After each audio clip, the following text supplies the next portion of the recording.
Welcome back दोस्तों। आज मैं आपके सामने रिसेंटली तेलुगु लैंग्वेज में रिलीज हुई एक क्राइम थ्रिलर मूवी को लेकर आया हूँ। इसका नाम है कलियुगम पट्टनमलो। इस मूवी को लाने में मेन वजह यह है कि ये मूवी हमारे शहर में ही शूट हुई थी, मतलब हमारे डिस्ट्रिक्ट में ही। 20% हमारे शहर में शूट हुई और 80% हमारे शहर के 50 किलोमीटर की दूरी पर एक और छोटा सा शहर है, वहाँ पर शूट किया गया है। और इसी तरह मूवी के प्रोड्यूसर्स हमारे शहर के ही है। 6 साल पहले मैंने इन्हीं के कंपनी में काम किया करता था। इस मूवी में एक और बात है, मैं आपको आगे बताऊंगा। तो चलिए फटाफट से मूवी की कहानी को स्टार्ट कर लेते हैं। उससे पहले लुटा दो प्यार, फॉलो ऑन इंस्टाग्राम। कहानी की शुरुआत में ही एक वाइफ एंड हस्बैंड को दिखाया जाता है। बंदे का नाम होता है मोहन और उसकी बीवी। फिलहाल इसकी बीवी प्रेग्नेंट होती है। तभी एक दिन इसकी बीवी को पेन्स होने पर फटाफट से हॉस्पिटल ले जाया जाता है। थोड़ी देर के बाद मोहन को यह बात पता चलती है कि मोहन को 2 जुड़वा लड़के पैदा हुए। एक का नाम रखता है विजय, दूसरे का सागर। उसके बाद सीन 10 साल के बाद शिफ्ट होता है। अब मोहन की फैमिली जिस कॉलोनी में रहती है, उसी कॉलोनी में कुछ दिनों से कोई अनजान बंदा जानवरों की हत्या कर रहा होता है। कभी किसी का कुत्ता मारा जाता, कभी किसी की बिल्ली मारी जाती। तो उस कॉलोनी का एक बड़ा बंदा ये सोच लेता है कि हम इस कॉलोनी में एक वॉचमैन को रखेंगे। सो दूसरे दिन एक वॉचमैन को बुलाया जाता है। यहाँ पर मैं आपको ये बात बता दूं कि जो बंदा है ना वॉचमैन, ये मेरे बड़े भाई जैसा है। मतलब हमारे घर की थोड़ी ही दूरी पर इसका घर है। स्पेशली मेरे फादर का फ्रेंड है ये। और ये साला बताया भी नहीं, एक मूवी में एक्टिंग किया इसने। पता चलता तो मैं भी चला जाता। खैर रात में जब वो वॉचमैन अपनी ड्यूटी कर रहा होता है, तो उसी मोहल्ले में वो वॉचमैन मोहन के एक बेटे को देखता है। पूछने लगता है कि बेटा इतनी रात को यहाँ पर क्या कर रहे हो। और इसी तरह वो वॉचमैन इस बच्चे के हाथ पर काफी सारे खून को भी देखता है। वॉचमैन पूछने लगता है कि बेटा क्या तुम ठीक हो, तुम्हें कहीं चोट तो नहीं लगी ना। लेकिन वो बच्चा कुछ भी जवाब नहीं देता, वहाँ से चला जाता है। दूसरे दिन इसी कॉलोनी में एक खरगोश मरा पड़ा होता है। तो कॉलोनी का वो बड़ा बंदा वॉचमैन से पूछने लगता है कि वॉचमैन ये किसने किया। वॉचमैन कहने लगता है कि सर मुझे तो कुछ आइडिया नहीं, लेकिन कल रात को मैंने एक बच्चे को देखा जिसके हाथ पर खून लगा था। इस तरह से वो वॉचमैन कॉलोनी वालों को लेकर मोहन के घर के पास जाता है। तभी इस वॉचमैन के सामने मोहन के 2 जुड़वा बच्चे आते हैं, विजय और सागर। इन दोनों को देखकर ये वॉचमैन कंफ्यूज होकर रह जाता है कि कल रात इसने किसको देखा था, विजय को या तो फिर सागर को। बाद में कॉलोनी का वो बड़ा बंदा मोहन के पास आकर कहने लगता है कि देखो मोहन, कॉलोनी में जिन जानवरों की हत्या हो रही है, तुम्हारे दोनों बच्चों में से एक बच्चा कर रहा है। बेहतर यही है कि तुम अपने दोनों बच्चों को लेकर किसी साइकियाट्रिस्ट डॉक्टर के पास ले जाओ। अभी से उस बच्चे का ट्रीटमेंट करवाओ, बड़ा होने के बाद बात हाथ से निकल जाएगी। सो दूसरे दिन मोहन अपने दोनों बच्चों को लेकर एक साइकियाट्रिस्ट डॉक्टर के पास जाता है। पहले वो डॉक्टर एक बच्चे को अपने पास बुलाकर एक एनिमल की डॉल लेकर उसको चाकू से काटने लगता है, फेक ब्लड भी दिखाने लगता है। ये देखने के बाद विजय थोड़ा बहुत डरने लगता है। लेकिन जब सागर की बारी आती है तो सागर खून देखकर बहुत खुश होने लगता है। डॉक्टर मोहन उसकी वाइफ से कहने लगता है, देखिए विजय एक नॉर्मल लड़का है, लेकिन सागर थोड़ा हटके है, वो ब्लड को लाइक करता है। आप अपने बेटे को ऑब्जर्व करते रहिए। इस तरह से कुछ दवाइयाँ लिख के देता है। अगर कम नहीं हुआ तो एडमिट करने के लिए कहता है। तो यह होने के बाद मोहन को सागर की ही चिंता लगी रहती है। और इसी तरह मोहन विजय से ही प्यार करते रहता है, सागर से नहीं। क्योंकि सारे मोहल्ले में सागर की वजह से मोहन को काफी सारे लानतान का सामना करना पड़ता रहता है। उसी तरह मोहन जब कभी भी बाहर जाता सिर्फ विजय को ही लेकर जाता, सागर को नहीं। कुछ दिनों के बाद मोहन ये सोच लेता है कि विजय को किसी अच्छे से स्कूल में दाखिला दिलवाएगा, मतलब दूसरे शहर में, और सागर को इसी शहर के स्कूल में रखेगा। मोहन को डर लगने लगता है कि अगर ये दूसरी स्कूल पर गया तो पता नहीं किसकी जान लेकर आएगा। अब ये सारी चीजें देखने के बाद सागर विजय से नफरत करने लगता है कि इसके पापा सिर्फ विजय से ही प्यार करते हैं। एक दिन मौका देखकर सागर बैट लेकर विजय के सर को जख्मी कर देता है। अब सागर का पागलपन और ना बढ़ जाए, इसीलिए मोहन सागर को मेंटल हॉस्पिटल भेज देता है। अब मोहन की बीवी सागर को बहुत मिस करती रहती है। मतलब मोहन की बीवी अपने दोनों बच्चों से बहुत प्यार करती रहती है। काफी दिनों तक सागर की याद में ही डूबी रहती है। खैर इसके बाद सीन कुछ सालों के बाद शिफ्ट होता है, जहाँ पर विजय को दिखाया जाता है। अब विजय बहुत ही टैलेंटेड बंदा होता है। रिसेंटली इसके एग्जाम्स के रिजल्ट्स आए होते हैं। ये फर्स्ट क्लास में पास हो चुका होता है। दूसरे सीन में मूवी की हीरोइन को दिखाया जाता है, जिसका नाम होता है श्रावणी। एक दिन जब विजय अपनी बाइक से अपनी कॉलेज पर जा रहा होता है, तो तभी दूसरे रास्ते से श्रावणी भी अपनी बाइक से जा रही होती है। सडनली इसके बाइक के सामने आती है, जिसकी वजह से विजय का एक छोटा सा एक्सीडेंट हो जाता है। अब वहीं पर 2 बंदे खड़े रहते हैं। इस एक्सीडेंट को अपने फोन में रिकॉर्ड करते रहते हैं, लाइव कमेंट्री देते रहते हैं। श्रावणी को गुस्सा आकर इन दोनों के पास आकर एक एक छापड़ लगाने लगती है, डांटने लगती है कि यहाँ पर एक बंदा नीचे गिर गया और तुम लोग उसकी मदद करने के बजाय उसकी वीडियो बना रहे हो। बाद में विजय के पास आकर इसको सॉरी बोलने लगती है तो विजय भी लाइटली लेने लगता है। खैर उसके बाद विजय अपने कॉलेज पर जाता है। आज इसका पहला दिन होता है और शॉकिंगली श्रावणी भी उसी कॉलेज में पढ़ाई करती रहती है। इसका भी आज पहला दिन होता है। जब ये दोनों अपनी गाड़ी को पार्क करके एक दूसरे से बात कर रहे होते हैं तभी इन दोनों के पास हर्षा नाम का एक बंदा आता है। एक्चुअली ये जो कॉलेज है ना, ये हर्षा की फादर की ही होती है। इन तीनों की अच्छी खासी दोस्ती हो जाती है। देखते ही देखते ये तीनों 3rd ईयर में पहुंच जाते हैं। अब इन 2 सालों में श्रावणी विजय से प्यार करती रहती है लेकिन अभी तक इसको प्रपोज नहीं किया होता। श्रावणी सोच लेती है कि इस साल ये जरूर विजय को प्रपोज कर ही रहेगी। एक दिन विजय अपनी माँ को दुखी हुआ देखता है। इसकी माँ अभी भी सागर को नहीं भूली होती और इसी तरह यहाँ पर विजय जब जब सागर से मिलने के लिए मेंटल हॉस्पिटल जाते आते रहता है। अपनी माँ से कहने लगता है कि माँ तुम फिक्र मत करो, मैं सागर को जरूर लाऊंगा घर। मोहन ये बात सुनकर विजय को डांटने लगता है कि इसकी कोई जरूरत नहीं है, वो वहाँ पर रहना ही बेहतर होगा, बाहर आएगा तो पता नहीं किसकी जान लेगा। विजय अपनी फादर से कहने लगता है कि पापा हम 4 एक फैमिली है, आप उसे एक्सेप्ट करो या ना करो, मैं उसको जरूर लाऊंगा घर। दूसरे दिन एजुअल की तरह विजय सागर से मिलने के लिए मेंटल हॉस्पिटल जाता है। मतलब विजय को जब भी टाइम मिलता वो सागर के पास आकर काफी सारी बातें शातें करते रहता है। लेकिन सागर अभी भी विजय पर बहुत ही गुस्सा होता है, बस उसकी बातें सुनते रहता है, विजय से कुछ भी बात नहीं करता।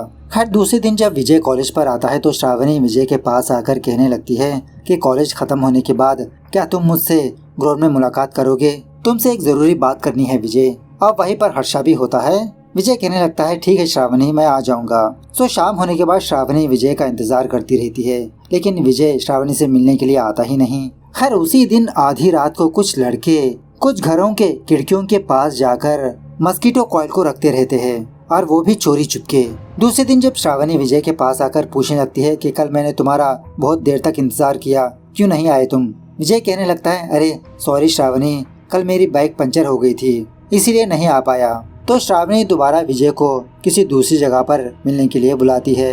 तो इस बार विजय श्रावणी से मिलने के लिए आ ही जाता है। पूछने लगता है कि बताओ श्रावणी कुछ इम्पोर्टेंट बात है। तो श्रावणी शर्माते हुए विजय को प्रपोज करने लगती है।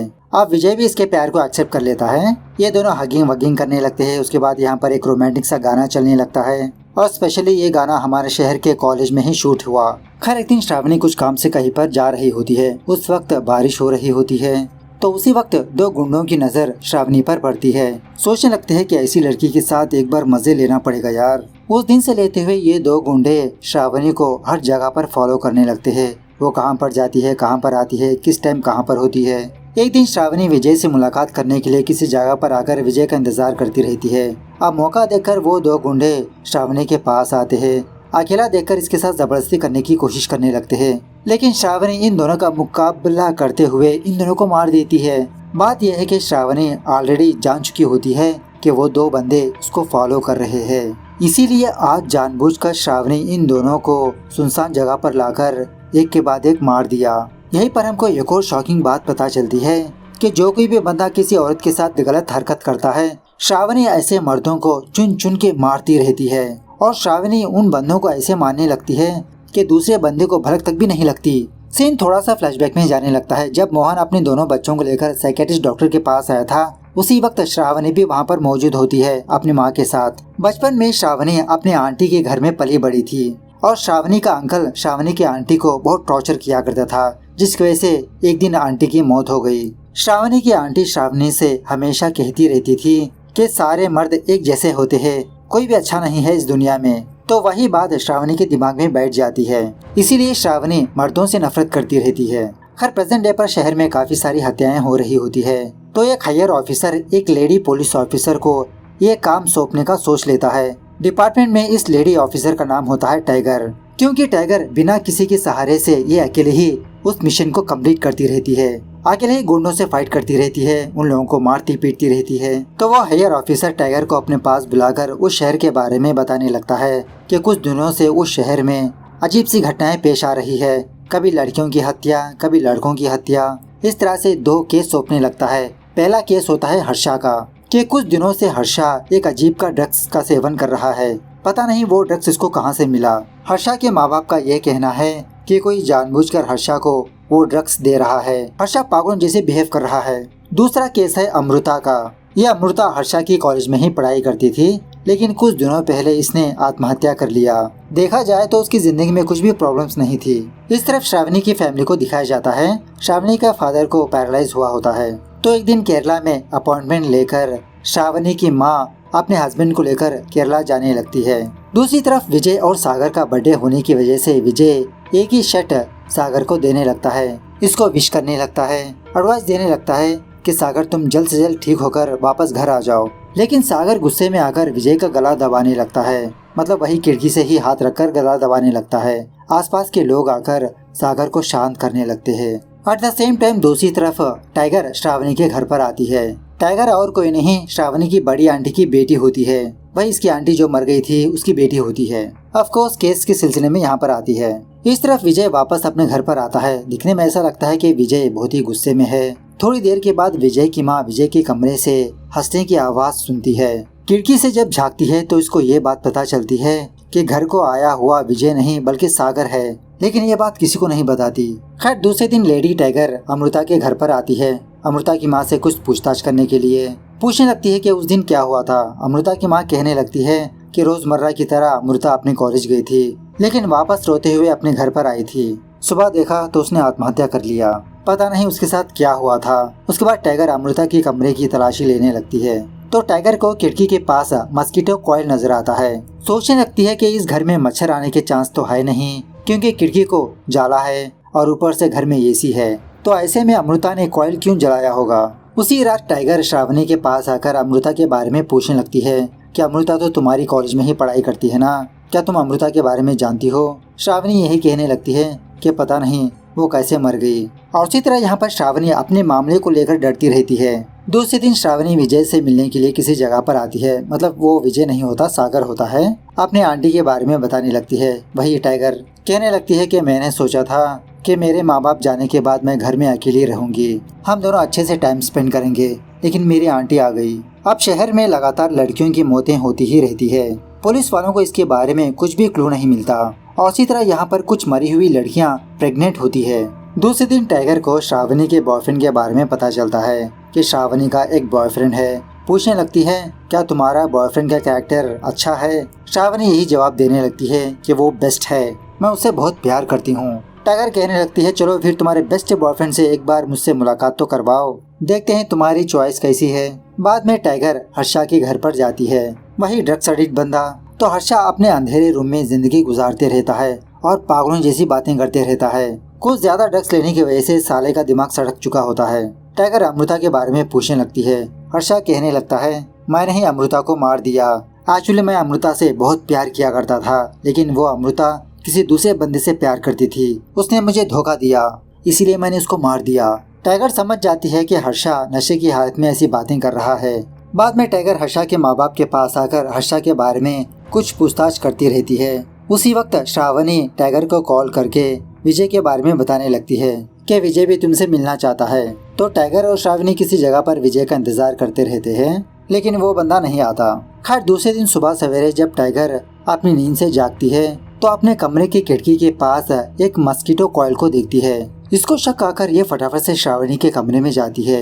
श्रावणी अपने कमरे में मौजूद नहीं होती और उसी तरह इसके कमरे में भी एक मस्कीटो कॉइल होता है। सोचने लगती है कि ये लोग तो मस्कीटो कॉइल जलाए ही नहीं, लेकिन बाद में पता चलता है कि श्रावणी तो बाथरूम में स्नान कर रही है। तब जाके टाइगर को तसल्ली होती है। उसके बाद विजय उर्फ सागर श्रावणी से मिलने के लिए आता है। श्रावणी पूछने लगती है क्यों कल तुम मिलने के लिए नहीं आए। विजय कहने लगता है अरे यार कल मैं अपनी माँ को लेकर हॉस्पिटल गया था, इसलिए नहीं आ पाया, नेक्स्ट बार जरूर पक्का आऊंगा। तो श्रावणी घर वापस आने के बाद टाइगर से यही बात कहने लगती है कि इस बार विजय तुमसे जरूर मिलना चाहता है। टाइगर कहने लगती है कि उसको मैं बाद में मिल लूंगी, पहले तुम मुझे उसकी फोटो तो दिखाओ, देखते हैं कैसा दिखता है वो। फोटो देखने के बाद उसकी तारीफ भी करने लगती है। उसी रात जब टाइगर वापस अपने घर पर आती है तो घर का दरवाजा खुला होता है। फटाफट से घर के अंदर जाकर श्रावणी को बुलाने लगती है। ऊपर से घर में पावर भी नहीं होती। तभी एक अनजान बंदा टाइगर के गले के पास इंजेक्शन डाल के बेहोश कर देता है। थोड़ी देर के बाद टाइगर को होश आता है तो शॉकिंगली इसके सामने विजय मतलब वही सागर बैठा होता है। उस इंजेक्शन की वजह से टाइगर ढंग से हिल नहीं पाती। सागर की हरकतों से टाइगर को अंदाजा लग चुका होता है कि शहर में लड़कियों की हत्या यही बंदा कर रहा है। सागर कहने लगता है कि मुझे पता है कि तुम इस शहर को क्यों आई हो, किसके केस को डील करने के लिए आई हो। एक्चुअली जब मैं हर्षा के साथ दोस्ती करके उसके साथ घूम रहा था तो तभी मुझे ये बात पता चली कि हर्षा और उसके दोस्त ड्रग्स का सेवन करते हैं और उसी तरह वो ड्रग्स बहुत ही कीमती है, लाखों करोड़ों में डीलिंग होती है। तो सागर ने सोचा कि क्यों ना ये भी उस ड्रग्स को बनाए। तो इसी दरमियान में सागर ये देखता है कि कुछ साधु गांजा फूक रहे होते हैं। तो सागर एक साधु के पास जाकर इसके बारे में पूछने लगता है। तो वो बंदा कहने लगता है, अरे ये पत्ते तो पासी के जंगल में मिलते हैं, बहुत ही नशा देते हैं, मजेदार। और एक और सीक्रेट बात बताऊं तुमको, इस जंगल में कुछ ड्रग्स के पत्ते भी पाए जाते हैं और उन पत्तों से टॉप क्लास ड्रग्स भी बनाया जा सकता है। सेवन करने के बाद किसी को भी कुछ भी पता नहीं होगा कि उसने ड्रग्स का सेवन किया। इस तरह से उसका फार्मूला भी सागर को बताने लगता है। सागर पूछने लगता है कि ये सारी चीजें आपको कैसे पता। ये बंदा कहने लगता है कि एक्चुअली मैं एग्जीक्यूटिव ऑफिसर हूँ ड्रग्स डिपार्टमेंट में। कुछ लोगों के जरिए से मुझे इन पत्तों के फार्मूले के बारे में पता चला, तो मैंने यही चीज अपने हायर ऑफिसर को बताई। तो मेरा हायर ऑफिसर फार्मूले को बनाकर माफिया में बेचने लगा। एक दिन मेरे हायर ऑफिसर की मौत हो गई, तो उसी फार्मूले को हासिल करने के लिए माफिया मेरी फैमिली को मार दिया और मैं अपनी जान बचाने के लिए इधर उधर भटक रहा हूँ, ऐसे साधु बनकर घूम रहा हूँ। तो उस बंदे के बताए हुए तरीके पर सागर जंगल में जाकर ऐसे कुछ पत्तों को ढूंढने लगता है। एक सेपरेट रूम लेकर यहाँ पर उस ड्रग्स को बनाने लगता है। पहले तो मैं इस ड्रग्स को खानों में मस्कीटो कॉइल्स में मिक्स करने लगा। ड्रग्स का सेवन लेने के बाद लोग बेहोश होने लगे। यही ड्रग्स मैंने हर्षा को भी दिया। कुछ ज्यादा ओवरडोज होने की वजह से हर्षा पागल हो गया। अब इसी दरमियान में सागर की नजर अमृता पर पड़ती है। सोच लेता है कि इसके साथ एंजॉय करेगा। तो उसकी खिड़की के पास मस्कीटो कॉइल रखकर अमृता बेहोश होने के बाद इसके साथ आरएपी करने लगता है। अब कुछ वर्जिन लड़कियों को ब्लीडिंग होती है ना, तो उस ब्लड को देखकर सागर का साइकोपन दोबारा जाग गया। वहाँ का ब्लड देखकर इसको और खुशी होने लगी। वो उस खुशी को दोबारा हासिल करने के लिए काफी सारी लड़कियों के साथ आरएपी करने लगा। प्रेजेंट डे पर सागर श्रावणी का भी आरएपी कर चुका होता है और उसी तरह टाइगर को भी नंगा करके इन दोनों की वीडियो बना चुका होता है। टाइगर को धमकाने लगता है कि अगर तुम मेरे रास्ते में आओगी तो ये सारे वीडियोस वायरल हो जाएंगे इंटरनेट में, इसलिए चुपचाप तुम अपना काम करो, मैं अपना काम करूंगा। दूसरे दिन टाइगर अपने हायर ऑफिसर के पास आकर इसके साथ जो हुआ वो सारी बात बताने लगती है। हायर ऑफिसर परमिशन देता है कि तुम सागर को मार दो। तो उसी रात टाइगर प्लान बनाकर सागर को गोली से उड़ा देती है। बाद में सागर के माँ बाप के पास आकर सब कुछ सच्चाई बताने लगती है कि मरा हुआ बंदा विजय नहीं बल्कि सागर है। विजय तो हॉस्पिटल में है बेचारा। अब इसी दरमियान में टाइगर जान चुकी होती है कि मर्दों की हत्या श्रावणी कर रही है। समझाने लगती है कैसे मत करो। टाइगर अपने हायर ऑफिसर को झूठ बताने लगती है कि उन मर्दों की हत्या भी सागर ही कर रहा था, श्रावणी का नाम नहीं लेती। उसके बाद मोहन विजय को हॉस्पिटल से निकालकर वापस अपने घर पर लाता है। ये दोनों बहुत ही खुशी अपनी जिंदगी गुजारने लगते हैं। इस तरह से ये मूवी यहाँ पर दी एंड नहीं होती, यहाँ से जबरदस्त ट्विस्ट सामने आते हैं। कल जब टाइगर अपने हायर ऑफिसर के पास जाकर मुलाकात किया था, उसी जगह पर सागर भी मौजूद होता है और इन लोगों की बातें सुन चुका होता है। तो बाद में सागर उस मेंटल हॉस्पिटल के एक कॉम्पाउंडर को पैसे देकर उसकी मदद लेकर अपनी प्लेस शिफ्ट कर लेता है। मतलब विजय की प्लेस में सागर होता है, सागर की प्लेस में विजय। अब उसी रात टाइगर सागर समझकर विजय का एनकाउंटर कर देती है। अब यहाँ पर एक और ट्विस्ट ये है कि सागर उस ड्रग्स को बनाकर काफी जगह पर एक्सपोर्ट कर रहा था। इसका बहुत बड़ा बिजनेस बना चुका होता है।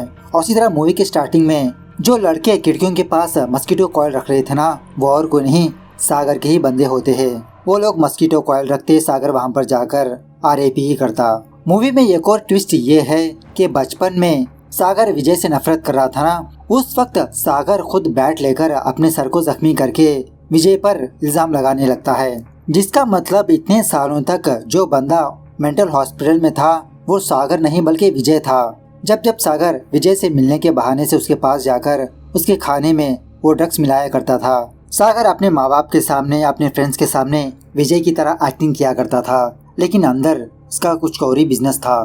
खैर फाइनली सागर अपना बिजनेस बढ़ाने के लिए हैदराबाद जाता है। At the same time Shravati IAS की पढ़ाई करने लगती है। इससे ये बात पता चलती है कि इस मूवी का दूसरा पार्ट भी आने वाला है, कलियुगम नगरम लो। तो मूवी कैसे लगी कमेंट करके बताना जरूर। मिलते हैं अगली वीडियो में, तब तक take care, bye bye, see you soon.